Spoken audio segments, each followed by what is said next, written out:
Alright guys, today I'm going to be doing something a bit different. I'm going to be reviewing the Warrior Factory Syracuse's WNL competition they had this past weekend, November 27th, 2022. I'm going to be starting to do a lot of these WNL FINA competition reviews just because I want to keep track of like how the gyms are doing for myself and I guess for you guys. But a lot of it's for myself just to see how they're doing, see what I want to do next year. Um, so yeah, let's get into the review. So Warrior Factory Syracuse, they put on a really good course. I was a big fan of this course. It was difficult. Only one clear in my age group. So that was something I was a fan of, that they weren't just giving out clears and they weren't just making everyone fail because of some stupid obstacle. Like, it was a genuinely good course. So first you started with a ring swing into an airbag. That's really the only thing I'm not too big of a fan of. The ring swing into the airbag, I mean, it's a freebie, I get it. You don't want people to fail the first obstacle, but like, come on, give us something a bit like more challenging, I guess. I don't know. The second obstacle was good though. They had these like underclings that were like these wooden boards. You had to undercling them. You went like here and then you like went down and then back up to a bar, and then you grabbed this ring around a wall and like you pushed off of it to go around the wall and then onto your dismount platform. Um, Me and my dad were saying for the 910s when they first introduced that obstacle, it was kind of annoying because the person who figured out the technique, everyone who ran after them would get a huge advantage. But for my age group, the teens, we all knew what to do, so I didn't really have any big problems there. Number three is just a normal lachey line with a PVC on the third one. They were like 6 foot gaps. It was nothing crazy. Four is a nice, easy balance line. I was a big fan of the balance here. Nothing too special, but that's how balance should be. Number five's a really easy fast balance, running on the tops of the trapezoids. Six is where stuff gets fun. You have a big lachey from a trapeze onto almost like the bullseye wheels from DGS, but like you catch them up top and like they'll like spin you around because they're angled, and when you catch them they like drop and spin you around. You have to absorb the jolt. It's really fun. It's kind of like corkscrew almost, but not really because it doesn't keep spinning. But yeah, you do the first jolt, turn around, grab a ring. You can static the next move because you have the ring, and then it's a lachey to the third one, or if you're Gage, I guess just reach. I could have reached as well, but I didn't feel like it, so I lacheyed to the third one, and then it's a 180 dismount. The next obstacle was this like board thing. You get on the board, you spin it around, grab two rings, get on a static board, make your way around that, grab a ring, get onto another spinning board, and then 180 to another spinning board, and then dismount. That was a pretty fun one. Then you had V formation into devil steps into a big dismount. That was fun. Followed by flying bar. That's fun. A pretty easy pipe slider, but I mean, pipe sliders are, again, pretty fun. And then they had another fun one to end it out with a shelf grab into a bullseye, into shelf grab, into buzzer. So overall, the course was really fun. I'd give it like an 8 out of 10. There were a few problems. I wasn't too big of a fan of the first obstacle. I feel like they could have made it like a bit longer. Like had the obstacles slightly easier, but make it longer so it's like more pumpy. Cause like I didn't ever feel pumped on the course. I'll tell you how I failed later. It's yeah. So let's get into my run. First, I don't know, it's a ring swing. What else are you gonna do? I swung on the ring into the airbag. Go figure. The second obstacle I was pretty slow on. I looked back. The underclings, like I made like 2 moves per board, and then the ring I was fine on, but like I could have gone faster on the underclings. 3, I linked everything. That was fine. 4, the balance, I went really slow on.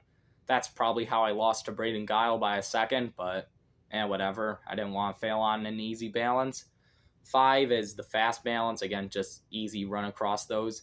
6 on the wheels. Again, 1 backswing on the trapeze, catch the wheel static, turn the other wheel around. Big lâché to the 3rd wheel. It spins you around. And you can only catch the top of them. They crossed off the bottom of them. So catch the top of the 3rd wheel, spin around, 1 backswing, 180 to the dismount. Now on the boards, I just grabbed the top of the board because you could grab the top of the boards. Used that, just spun myself, didn't even use my feet on the first one. Ring, ring. Grabbed all the way in the back on the static board. There were cliffhangers on it, so I grabbed the back cliffhanger. And then grabbed the front cliffhanger, reached out to the ring. And then, like, I kind of got my right hand on the other side of the second spinning board like I was gonna do for the first one, but then I spun around on it and kind of got myself hung up, so I kind of had to do like a right foot flag kind of. It was weird. And then I got the static reach across to the 3rd one, spun around, dismount. That wasn't that bad. Now this is the obstacle I failed. V formation. How'd I fail V formation? My grip gave out. The thing spun out from me.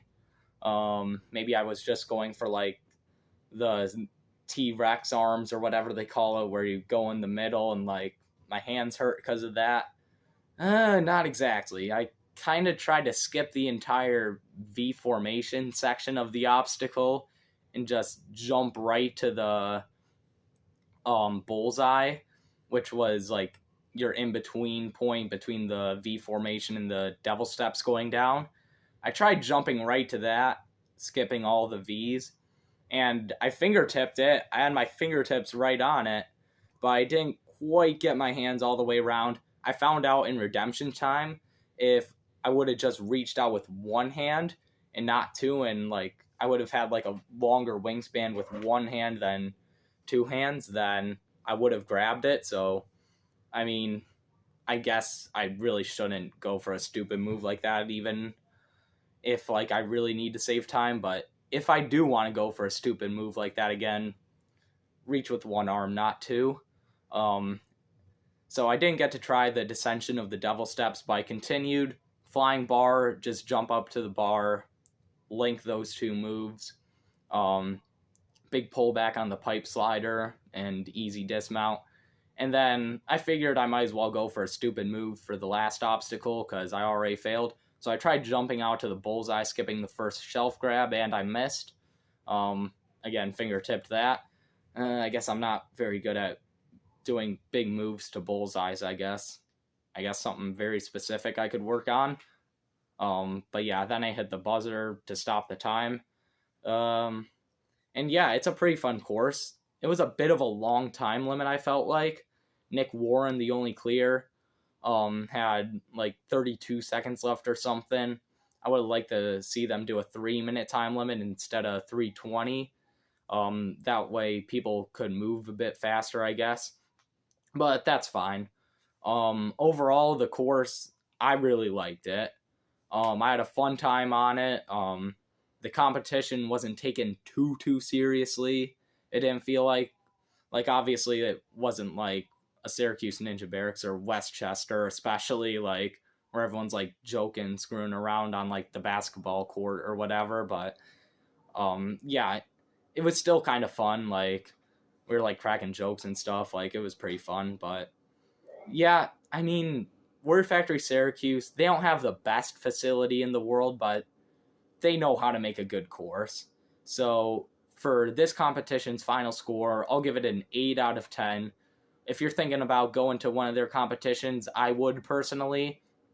Obviously, I'm not driving from like Indiana or anything to come up to Warrior Factory Syracuse, but if you're in with like a 4-hour driving distance and there's nothing else going around, yeah, I would definitely come up to one of their comps.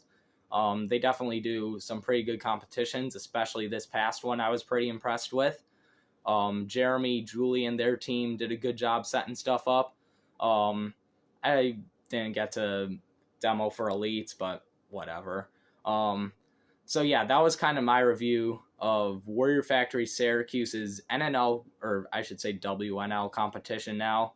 I still get them confused, but whatever. WNL, NNL, whatever their competition was yesterday, or November 22nd or November 27th, 2022. Let me know what you guys thought of this competition down below if you went.